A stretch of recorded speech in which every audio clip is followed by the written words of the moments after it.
주님의 평강이 여러분들과 함께하기를 바랍니다.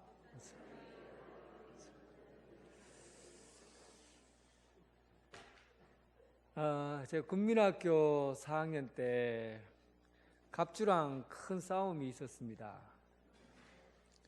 제가 맨날 갑주 얘기를 하죠. 근데 갑주는 그냥 이름을 다 잊어버려서 한 사람으로 통일해서 부르기 때문에 갑주입니다. 그리고 갑주가 어느 날 장난감을 가지고 왔는데 총을 사온 거예요. 그때 우리 장난감이라고 하면 나무로 나무칼 같은 걸 만들기도 하고, 총도 이렇게 고무줄 넣는 총 이렇게 깎아서 만든 그 총인데 동그란 거 넣어서 펑 쏘고 나가는 그런 총을 사온 거예요. 세상에 너무 신기하고 귀한 거라서 제가 갑주인데 한번 쏴봐도 되냐고, 그리고 사정사정해서 총을 갖고 쐈는데 갑자기 이 총이 고장이 나버렸어요. 얼마나 당황스럽던지. 그래 갑주가 눈을 막 부르륵 뜨면서 화를 막 내는 거예요. 어떡할 거냐고, 어떡할 거냐고, 어떡할 거냐고 뭐 그래요. 그래서 제가 신경질은 나고 돈은 없고 그래서 소리를 버럭 질렀어요. 그래, 내가 하나 사주면 되잖아. 딱 그 얘기 하자 얼굴이 막 천사처럼 변하더라고요. 확 밝아지면서 그러면 그 총 네 가져. 그리고 꼭 사와. 그리고는 총을 내한테 주는 거예요. 그래서 그 총을, 고장난 총을 집에 와가서 막 어떻게 해야 되나 고민하는 차에 돈이 있어요. 제가 부모님인데 장난감 총 사달라고 돈 달라고 할 수 있어요? 학교를 제일 먼저 갑주 오기 전에 딱 가서 미리 앉아 있다가 또 맞출 때쯤 되면 제일 일찍 도망 나오고, 길에서 갑주가 보이면은 숨어서 딱 벽에 붙어서 숨어 있고 싹싹 피해 다녔어요.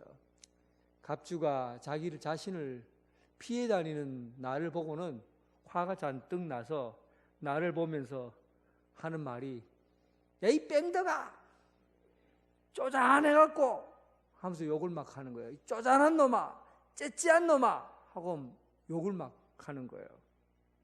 제가 제일 듣기 싫은 말이 째째하다, 쪼잔하다, 쫌생이다 이런 말 듣기 싫어하거든요.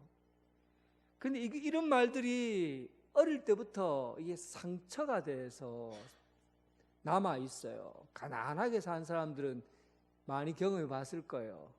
누군가 내보고 아이고 쪼잔하다 하면 이게 괜히 막 화가 나고 뭐 여기 열이 팍팍 끌어올라요. 상처 때문에 그런 거예요. 누군가가 나를 무시하는 것 같고 못난 놈이라, 찌질한 놈이라고 말하면 그게 감당이 안 되거든요. 그런데 이건 개인적인 일이지만 이 쪼잔하다, 또한 오늘 본 설교 제목 중에 쫌스럽다, 이 쫌스럽다는 말은 쪼잔하다의 표준어예요.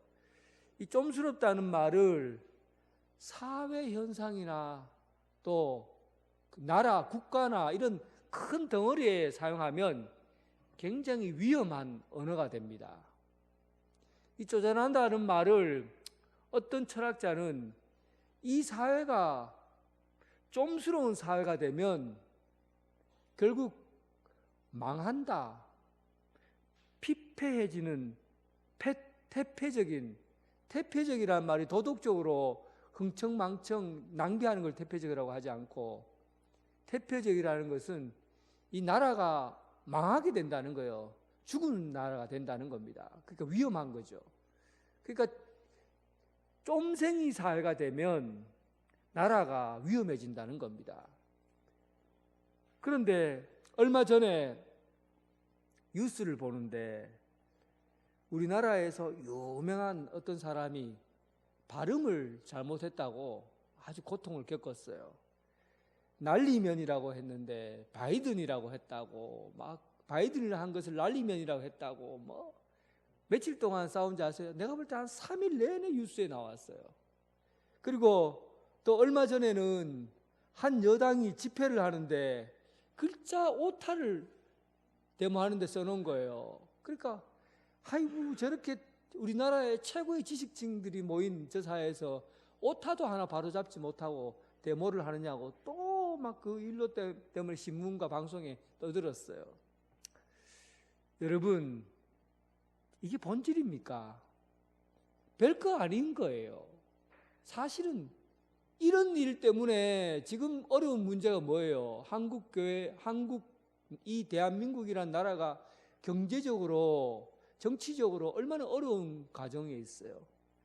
북한은 폭탄을 미사일을 쏘아대죠. 전쟁의 위협이 있죠. 그리고 경제는 곤두박질 치고 있죠.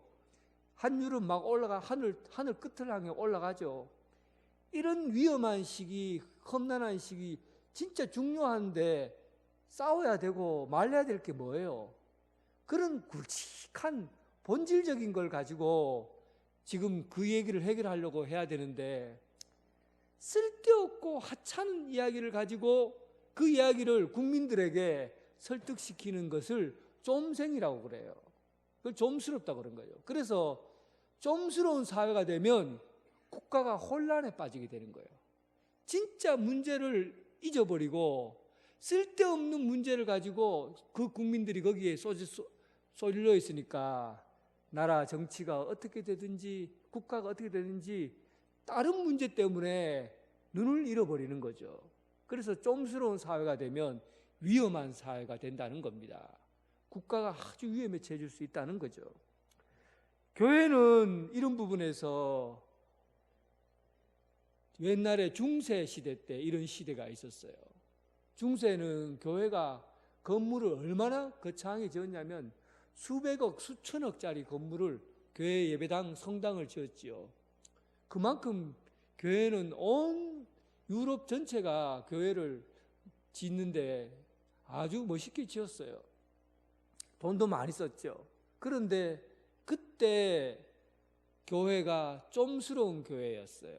왜냐하면 신학자들이 모여서 복음적인 말씀과 선교 이런 본질적인 부분에서 의논하고 토론하고 해야 되는데, 자기들 신학자들이 모여서 무슨 얘기를 하냐면 천사들이 날아다니니까 몸무게를 재면 얼마나 나올까요? 그러니까 천사들이 영이니까 무게를 잴 수 없다. 그렇다면 바늘을 딱 세워놓고 천사들이 바늘 위에 몇 명 올라갈 수 있을까? 이걸 가지고 막 싸우고 논쟁이 생긴 거예요. 교회 안에. 결국은 본질적인 부분을 가지고 이야기하지 않고 비본질적인 것을 공론화시키고 사회에다 내놓으면 교회가 분열되지고 싸우고 나누어지고 그리고 태폐적인 형태로 바뀌어진다는 겁니다. 나라도 그렇고 교회도 그렇고 사회도 그런 거예요. 그래서 좀생이 사회가 되면 위험한 세상이 옵니다. 오늘 본문에는 예수님께서 우리가 말하는 좀생이 사회가 아니라 예수님이 생각하는 큰 사회, 큰 나라, 또 큰 마음, 큰 사람, 이런 세상을 추구하고 나가야 된다는 것을 오늘 본문에서 밝히고 있어요. 그런데 이 본문 말씀을 우리가 이해하기 전에 지난번 그 전에 했던 본문을 가지고 마가복음 그 전에 본문을 같이 붙여서 이해하면은 훨씬 더 이해의 폭이 넓어집니다. 그 전에 어떤 본문을 제가 말씀을 드렸냐 하면 마가복음 9장 30절부터 나온 말씀이에요. 그러니까 예수님의 제자들이 가버나움에 도착해서 막 싸웠던 이야기를 예수님이 하는 거예요. 너희들이 길거리에서 뭐 때문에 싸웠느냐 하니까 제자들이 누가 더 예수님이 오실 때 높은 자리에 앉는지, 누가 키가 큰지 이런 얘기를 나누었다. 거기에 대한 예수님의 해답을 가지고 말씀드렸어요. 기억납니까? 기억나셔야 됩니다. 그래서 기억 안 나시는 분들을 위해서 잠깐 요약하자면 왜냐하면 이 이야기가 두 가지가 합쳐져야 되거든요. 그때 당시에 사람들은 사람들은요, 다른 사람에 비해서 커 보이기를 좋아해요. 키 커 보이기를 좋아해서 큰 자리에 가려면 높아야 된다고 생각해요. 높은 자리에 있어야 된다고 생각해요. 그래서 어떻게 한다고 그랬어요? 머리가 긴 사람은 머리를 묶어서 꽁지 머리를 딱 하고 이렇게 딱 하면 키가 커 보이잖아요. 여자들은 어떻게 해요? 파마해서 머리를 돌돌돌 말아갖고 위로 탁 올려요.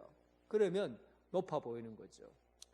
그래도 높아 보이지 않으면 어떻게 합니까?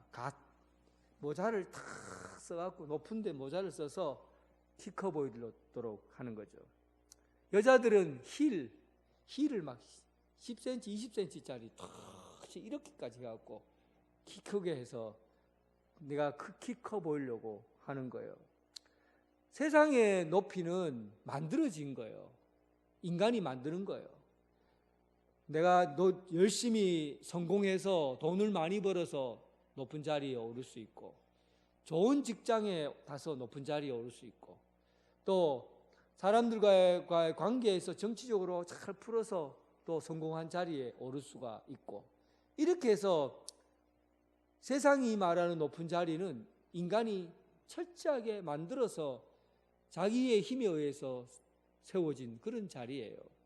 예수님께서 이런 풍토로 가면 세상은 정말 높은 자리에 있는 몇몇 사람에 의해서는 잘 살 수 있지만 모든 사람이 잘 살 수는 없게 된다는 것을 아시고 세상의 가치를 완전히 바꿔버렸어요. 어떻게 해야 높아집니까? 스스로 낮아지지 않으면 마치 예수님이 종이 되어 제자들의 발을 씻겨 주신 것처럼 철저하게 낮아지고 섬기는 자에 의해서 예수님이 높이 세워서 그 자리에 앉게 주신다는 겁니다. 다툼과 경쟁에 의해서가 아니라 섬김과 나눔에 의해서 자리를 바꿀 수가 있는 겁니다. 이게 주님께서 생각하는 높이예요. 그런데 오늘은 주님이 생각하는 높이를 생각하는 것이 아니라 오늘 이와 같이 주님이 생각하는 넓이를, 인간관계에서 비롯되는 넓이를 가지고 말씀을 나눌 겁니다. 그러니까 깊이와 넓이, 높이와 넓이, 이 두 가지가 함께 이 본문을 보기에는 참 잘 어울리는 본문이에요. 그래서 내용을 같이 가져가야 됩니다. 따로 가져가서는 안 되는 거죠.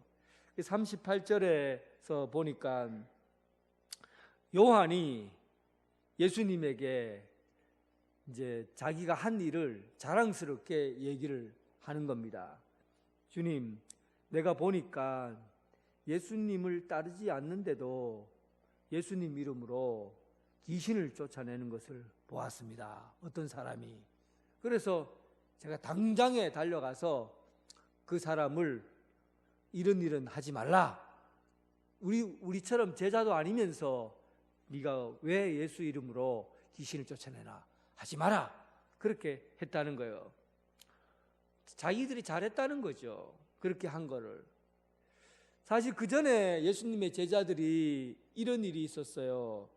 헐몬산에 올라갔다가 내려오니까 제자들 7명이서 귀신을 쫓아내려고 9명이서 귀신을 쫓아내려고 했는데 귀신을 못 쫓아냈어요. 그래서 예수님이 나중에 와서 이 믿음이 약하고 믿음이 없는 자들아 꾸중하시고는 예수님이 귀신을 쫓아내셨잖아요. 그리고 난 이후에 며칠밖에 되질 않았어요. 일주일도 채 안 된 날이에요. 며칠밖에 안 된 그때 이런 일이 일어난 겁니다. 자기들은 귀신을 쫓아내지 못했는데 제자들도 아닌 엉뚱한 사람이 귀신을 쫓아낸 거예요. 그러니까 그 마음에 어떤 마음이 품었겠어요? 그 마음에 경쟁자 같은 느낌이 든 거예요. 경쟁자 같은 느낌. 그래서 시기하게 되는 거죠. 저 사람 봐라. 저 사람이 우리처럼 예수님의 제자도 아닌데 왜 예수님의 이름으로 함부로 그렇게 막 귀신 쫓아내고 그러냐 하고는 마음에 시기심이 작동한 겁니다. 그러니까 사람을 여러분 좋은 일을 통해서도 사람들이 잘 받아들일 것 같지만 좋은 일을 통해서 잘 받아들이기보다는요, 살짝 시기하는 경향이 있어요. 여러분들은 어떨까 몰라요. 성도들 중에 어떤 분야에서 특별히 잘하면 잘한다고 칭찬해주고 격려해주고 은혜 받았다 이렇게 뭐 말하는 편입니까? 아니면 겉으로는 잘했다 얘기하면서 집에 가면 왠지 모르게 아유 지 혼자 다 하나, 자기 혼자 잘났나, 이런 마음이 마음속에 더 들어와 있습니까? 혹시 그런 마음이 마음속에 들어온 사람은 오늘 본문을 잘 읽어보셔야 돼요. 사실은 대부분의 성도들이 선한 영향력을 끼치는 일을 하고서도 신앙적으로 뒤처지는 이유가 뭔지 압니까? 하나님 앞에 좋은 일을 하고서도 시기하고 질투하기 때문에 그래요. 가끔씩 교인들이 제게 이제 찾아와서 상담을 받기도 하고 기도를 받기도 하고 그럽니다. 그래서 제가 나갈 때 자주 찾아오세요. 마음이 힘들고 어려울 때 자주 찾아오세요 하고 말하면 그분은 제게 이렇게 얘기를 해요. 목사님 자주 찾아가면 사람들이 봐요. 그래요. 사람들이 봐요. 이게 뭔 말이지? 사람들이 봐요. 이게 뭔 말입니까? 사람들이 목사님 자주 찾으면 사람들이 봐요. 그래요. 그래서 제가 곰곰이 생각해 보니까 나를 위해서 그런 한 얘기인데도 불구하고 교회 분위기가 이렇구나라는 생각을 하게 된 거예요. 그러니까 목사님을 찾아가서 상담하고 이야기하는 것도 어쩌면 한편으로는 시기하는 것으로 들려질 수 있다. 아, 쟤는 왜 저 집사는 뭔데 자꾸 목사님 찾아가노? 좀 시기하는 마음이 들어있는 거예요. 그러니까 여러분, 이게 여러분 우리 마음에 가지고 있는 좀스러운 마음이에요. 좀스러운 마음.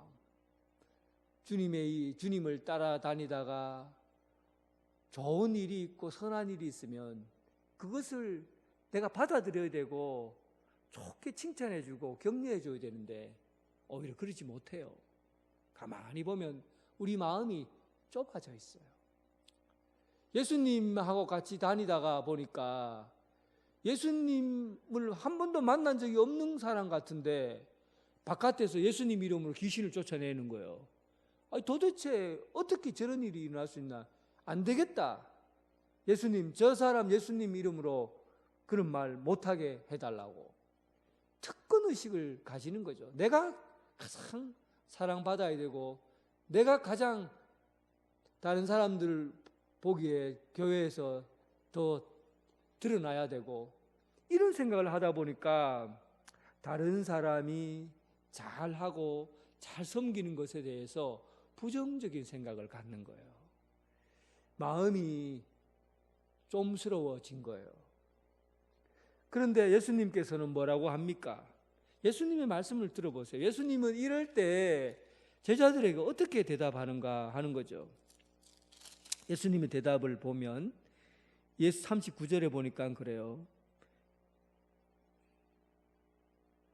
예수께서 이르시되 금하지 말라. 내 이름을 의탁하여 내 이름을 의지하여 능한 일을 행하고 즉시로 나를 비방할 자가 없느니라. 그러니까 이 말을 다른 말로 하면 예수님 이름으로 행하는 자들은 다 우리 편이라는 얘기예요.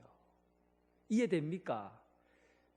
저 사람 바깥에 나가서 어떤 능력이 일어나는지 가만히 보니까 예수님의 이름으로 행하니까 귀신이 쫓아내고 막 능력이 나타나는 거예요. 예수님의 제자로 부르지를 않았는데도 불구하고 능력이 나타나요. 그런데도 예수님은 나를 의지해서 예수님을 의지해서 능력이 나타나면 그 믿음으로 그 예수님의 이름으로 능력을 행하면 그거 다 우리 편이야. 이런 마음이 예수님의 마음이에요. 넓게 사역의 현장을 좀 넓게 가져가라는 얘기입니다. 옆 사람에게 좀 말 시키면 좀 어색하지만 말 한번 시켜봅시다. 예수님을 의지하는 집사님은 내 편입니다. 그렇게 한번 얘기해봐요. 좀 어색한 거 알아요. 그런데 한번 해보라고. 시작. 예수님을 의지하는 장로님은 내 편입니다. 이래 내 편인데 싸울 일이 있겠어요? 이제 막 시기하고 질투할 일이 있습니까? 내 편인데. 교회가요, 참 이게 사랑의 공동체고 따뜻한 공동체인데 어떨 때 보면 웃겨요.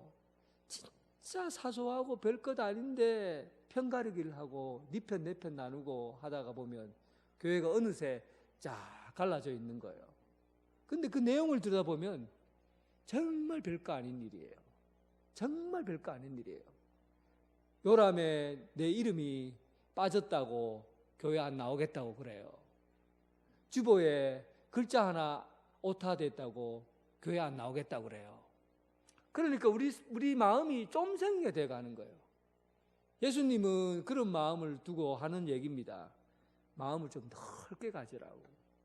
내 이름을 의지해서 능력을 발휘하고 내 이름을 의지해서 하나님 앞에 아름다운 찬양을 드리고 내 이름을 의지해서 교회 학교 교사로서 열심히 하고 내 이름을 의지해서 식당에서 봉사하고 내 이름을 의지해서 차량 봉사하고 이런 사람들은 다 내 편이에요. 우리 편이에요.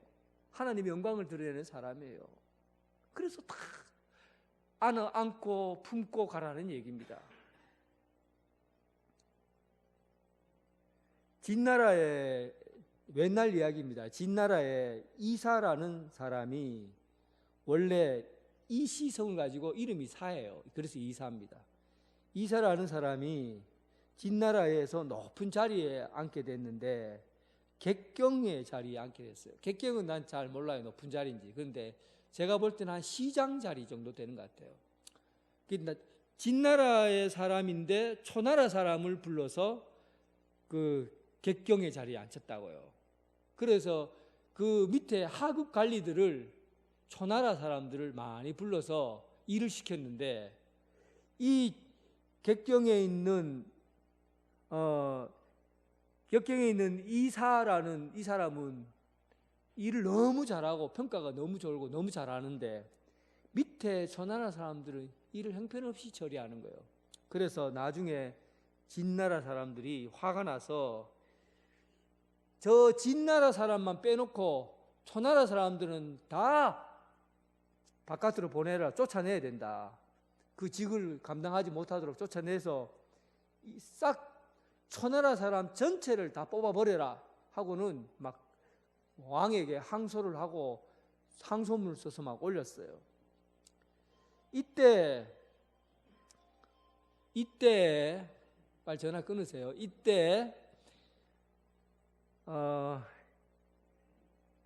이사가 황제에게 상소문을 썼는데 이 상소문이 유명한 상소문입니다. 한번 여러분 들어보세요. 어떻게 상소문을 보내냐면 태산은 한 줌의 흙도 사양하지 않으므로 그렇게 높을 수 있으며 하해는 큰 강과 바다를 의미해요. 하해는 작은 물줄기라도 가리지 않으므로 그 깊음에 이른 것이다. 와, 진짜 멋진 말을 했죠.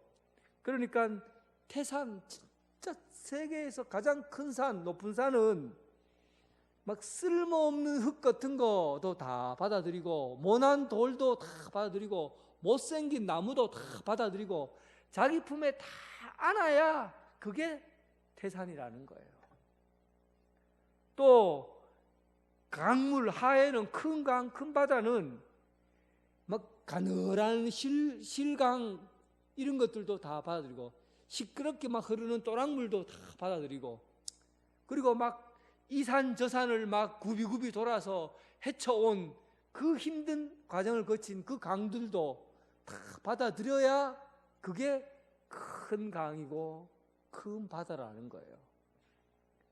결국은 황제께서는 태산이시고 하해와 같으시니까 우리를 내치지 마시고 모난 사람도 다 받아주셔야 되지 않겠습니까? 이런 상소문입니다. 이게 예수님께서 우리에게 그리스도인들이 갖추어야 될 마음의 자세를 두고 하신 얘기입니다. 예수님도 같은 얘기를 하셨어요.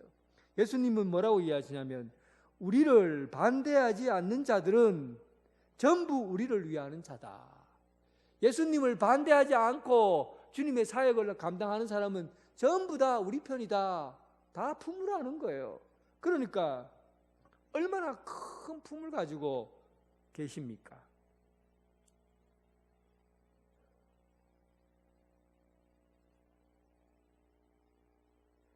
그리고 구체적으로 주님께서 행동에 옮길 수 있는 말씀을 그들에게 하셔요. 누구든지 너희가 그리스도에게 속한 자라 하여 물 한 그릇이라도 주면 내가 진실로 너희에게 이르노니 그가 결코 상을 잃지 않으리라. 어릴 때 거지들이 참 많았어요. 시골 어디든지 거지가 참 많았어요. 전부 못 살 때니까 거지들이 많이 살았는데 거지들이 하는 얘기입니다. 그들이 하는 얘기가 뭐라고 그러냐면 부잣집에서 주는 음식을 먹으면 반드시 다음날 배탈이 난대요. 그런데 가난한 사람 집에서 주는 밥을 먹으면 든든하고 배탈 나는 법이 없대요. 한 번도 가난한 사람 집에서 먹은 밥은 한 번도 배탈이 난 적이 없대요. 그런데 부잣집에서 준 밥을 먹으면 항상 다음날 되면 배가 아프고 배탈이 난대요. 왜 그러냐 물으니까 그래요. 부잣집에서는 밥을 주는데 고기도 주고 생선도 주고 기름진 것을 많이 준대요. 그런데 전부 며칠 지난 거, 냄새 나는 거 이런 것들을 준다는 거예요. 사람이 먹을 수 없는 음식을 주는 거예요. 좋은 것들은 많이 주는데 상한 걸 주는 거예요. 그러니까 고기 생겐 못 먹어보다가 눈이 뚱그러져서 고기를 먹었는데 상한 음식이니까 배탈이 나죠. 그런데 가난한 사람들은요, 밥상을 차려놓고 거지가 와서 밥 달라고 하면 그 상 안에 있는 밥을 덜어서 반찬 널어서 비벼서 그 밥상에 있는 걸 그대로 내놓습니다. 남기질 않잖아요. 그대로 내놓아서 가져가요. 그러니까 가난한 사람의 음식을 먹으면 먹는 대로 배가 든든하지만 부자가 주는 음식을 먹으면 상한 음식을 먹었으니까 탈이 나는 겁니다. 주님께서 말씀하신 거예요. 자기가 가지고 있는 것을 가지고 자기 것을 생명이라고 생각하고 나누면 물 한 그릇이라도 그것이 상을 받을 만한 것이라는 겁니다. 그러니까 우리가 사람을 섬기고 할 때 내가 돈이 많고 부유해서 사람을 섬기는 것이 아니라 내가 가지고 있는 것을 마음을 다해 갖고 생명을 나눠주듯이 그렇게 나누어주면 천국에서 그 상을 잃지 않고 그 사람에게 베풀어준 그 사랑을 잊지 않고 베풀어 주겠다는 거예요. 물 한 그릇 하나만으로도, 가난한 사람이 주는 물 한 그릇만으로도 큰 상으로 보답하겠다는 겁니다. 이게 주님의 생각이에요. 그러니 여러분, 우리가 하나님 섬기는 이 큰 마음은 돈이 많아서 좀 여유가 있어서 이게 섬길 수 있는 게 아니에요. 내가 힘들고 어렵게 살아도 가지것이라는 말씀 무슨 말인지 알죠? 가지것 그렇게 모아서 마음을 다해서 섬기면 그것을 하나님께서는 크게 보시는 겁니다. 그 사람의 마음을 큰 마음, 큰 바다, 큰 강과 같은 그런 마음이라고 본 것이죠.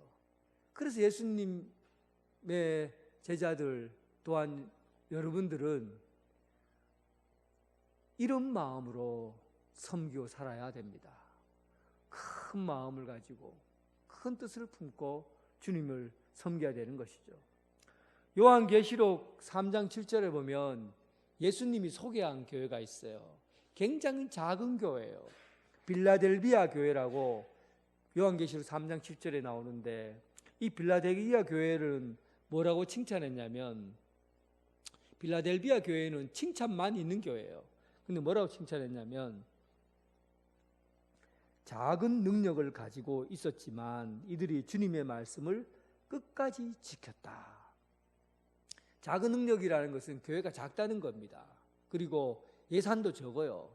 교인 수도 적어요. 그런데 이 교회를 칭찬할 때 뭐라고 칭찬했냐면, 너희가 한 일로 인해서 하나님 나라 성전에 빌라델피아 교회를 기둥되게 하겠다.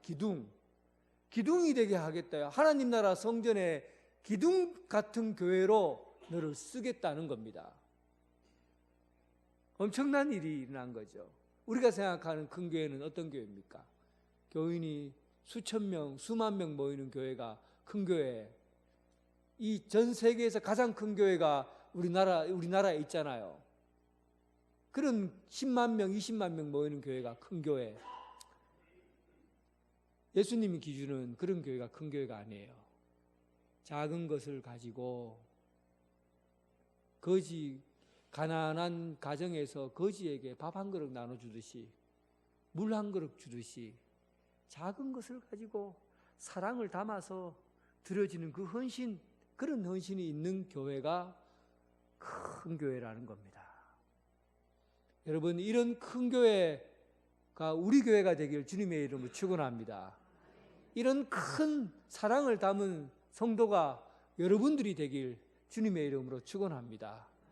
하나님 아버지, 오늘 참으로 예수님께서 원하시는 키 큰 사람, 높은 자리에 올라가 앉는 사람, 내가 가진 것을 가지고 섬기고 낮은 자리에 들어가서 봉사하는 그 사람들을 주님의 이름으로 높이시고, 또 사소하고 작은 일을, 큰 일을 사람을 품에 안으시고 주님께서 안아서 품어서 키워가는 그런 사랑 우리에게 주셔서 주님의 교회를 세워가게 하신 것 감사드립니다. 이제 우리 교회가 주님이 원하시는 키 큰 높은 교회, 그리고 주님이 원하시는 품이 넓은 교회, 그런 교회 되게 하여 주옵소서. 예수님 이름으로 기도드립니다. 아멘.